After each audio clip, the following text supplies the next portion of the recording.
Bonjour, on se retrouve aujourd'hui pour une nouvelle vidéo dans laquelle je vous propose de parler de la peur de l'engagement.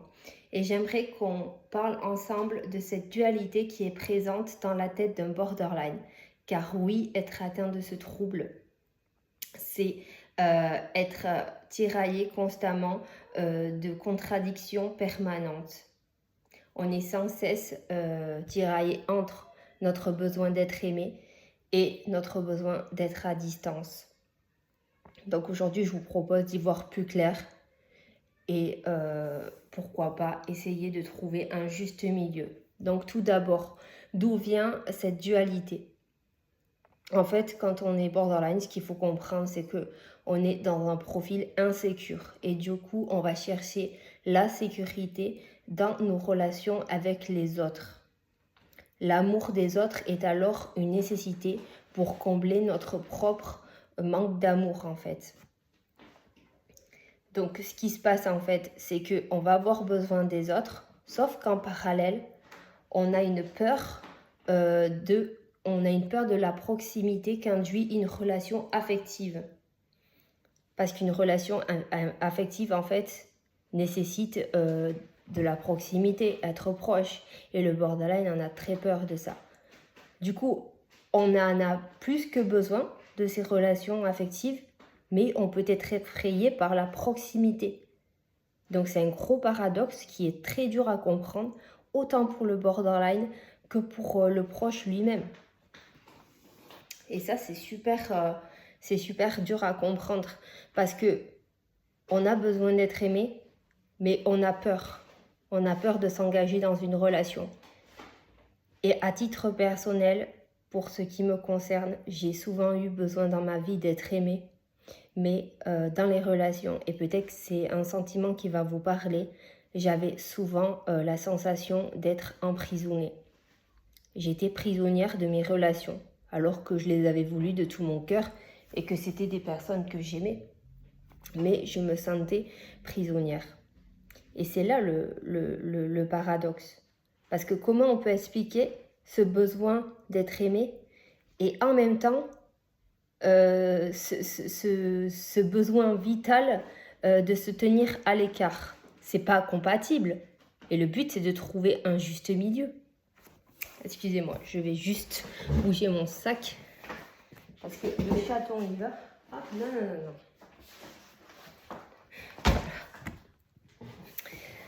Excusez-moi, je reprends. Donc voilà, vraiment, essayez d'analyser vos émotions, comment vous vous sentez en fait quand vous êtes en relation, quand vous êtes borderline. En général, enfin moi à titre personnel, j'étais très contente au début des relations, c'est vraiment ce que je préférais le plus.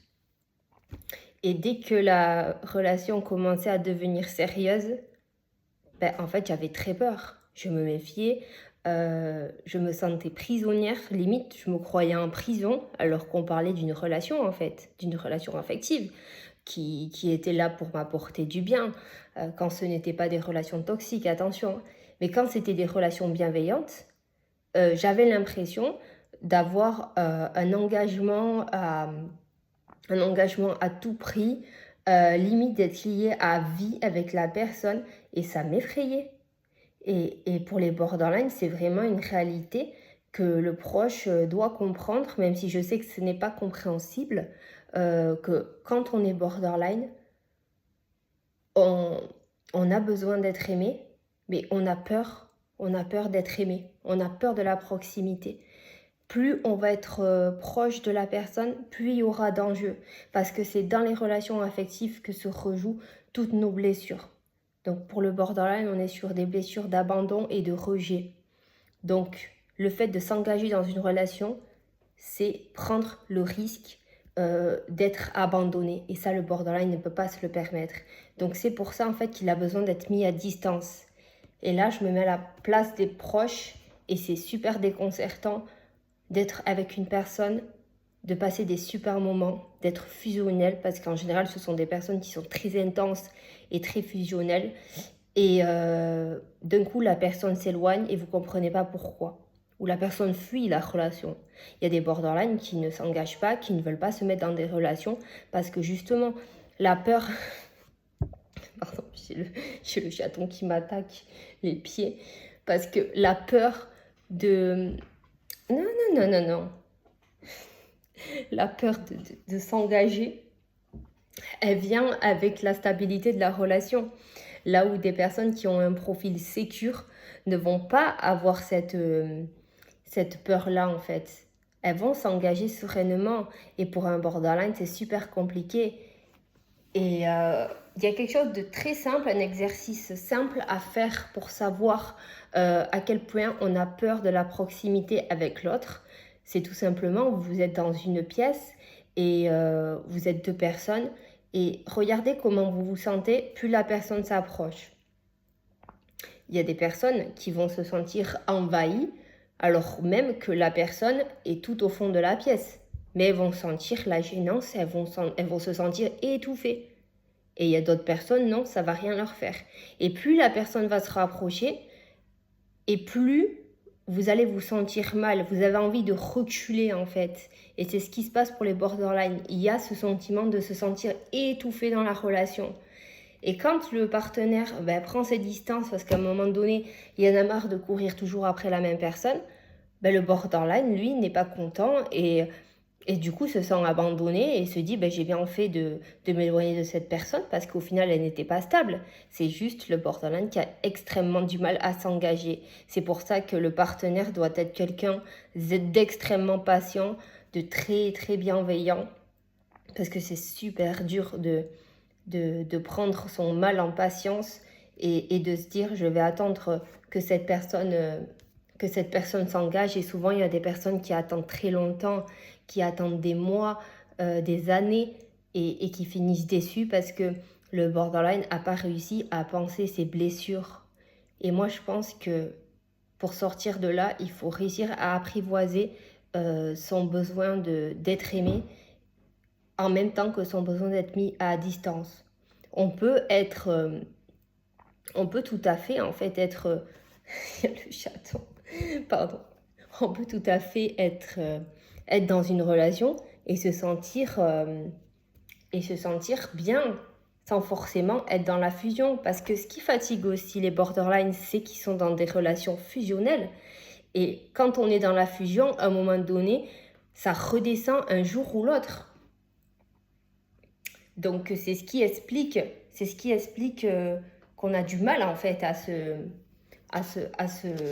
se stabiliser dans une relation parce qu'on démarre très vite, très fort. Et quand on part trop vite, trop fort, on monte la pente très, très, très, très vite. On est très fatigué à l'arrivée. Et qu'est-ce qu'on a envie de faire? On a envie de se reposer. Donc le but, ça serait peut-être d'éviter de commencer des relations que j'appelle un petit peu en feu de paille. Parce que quelque part, ça va prendre feu très vite. Essayez de faire confiance, même si je sais que c'est difficile. Et quand on est proche, c'est essayer de comprendre tout le paradoxe et de laisser le borderline faire ses va-et-vient, faire prendre ses distances et revenir. Parce qu'il faut vraiment le voir comme un chat sauvage qu'on va essayer d'apprivoiser. Et ça va passer par ces mises à distance. Il ne faut pas le prendre personnellement, même si je sais que c'est super compliqué. Mais il faut se dire que c'est quelque chose en fait qui... Pardon, le chaton il me déconcentre. Je vais garder cette vidéo parce qu'elle est trop mignonne. Il fait tomber, il fait des conneries. Il faut essayer vraiment de se dire j'ai besoin d'être aimée, mais je suis aussi capable de m'apporter cet amour de moi-même. Et quand je m'apporte cet amour de moi-même, c'est quand je m'offre des moments de qualité à moi-même. Et peut-être que ça va passer par ces prises de distance dans mes relations affectives. Au lieu, par exemple, de fusionner en début de relation et d'être H24 avec la personne, je vais peut-être penser à moins m'investir au début, moins être dans la fusion et plus m'offrir des moments de qualité à moi-même, à moi seule, pour pouvoir encore mieux profiter avec la personne. Parce que quand je vais revoir la personne, je ne vais pas être dans le trop. Parce que dès le départ, en fait, je vais réussir à mieux doser, en fait, mon attachement pour la personne. Et je sais que c'est plus facile à dire qu'à faire. Mais vraiment, essayez de voir les choses comme ça. Ne partez pas trop fort parce que vous allez vous fatiguer. Partez à votre rythme. Et je sais que pour un borderline, une nouvelle relation, c'est l'enjeu de sa vie. Tout dépend de la relation. Il y a tout qui va dépendre, son humeur va dépendre de la nouvelle relation. Pour lui, c'est vraiment quelque chose de super important. Et c'est pour ça que tant que la relation va bien, le borderline va bien. Ou alors il ne va pas vivre de relation parce qu'il ne peut pas supporter l'idée d'être abandonné. Donc voilà, j'espère que cette vidéo vous sera utile. Je suis désolée si j'ai été coupée. Parce qu'il y a le bébé chat, il fait un petit peu des bêtises, mais il est trop mignon. Et j'espère ne pas avoir été trop déconcentrée. Et je voulais vous faire une petite vidéo comme ça du week-end parce que j'avais envie de vous retrouver et qu'on puisse discuter ensemble. Et je vous retrouve très très vite. N'hésitez pas à me laisser vos commentaires. Je les lis. Faites-moi part de vos propositions. Mais aujourd'hui, je pense que c'était un sujet qui méritait d'être expliqué. Et j'espère avoir fait le nécessaire pour vous aider dans votre compréhension. Prenez soin de vous. Je vous dis à très bientôt.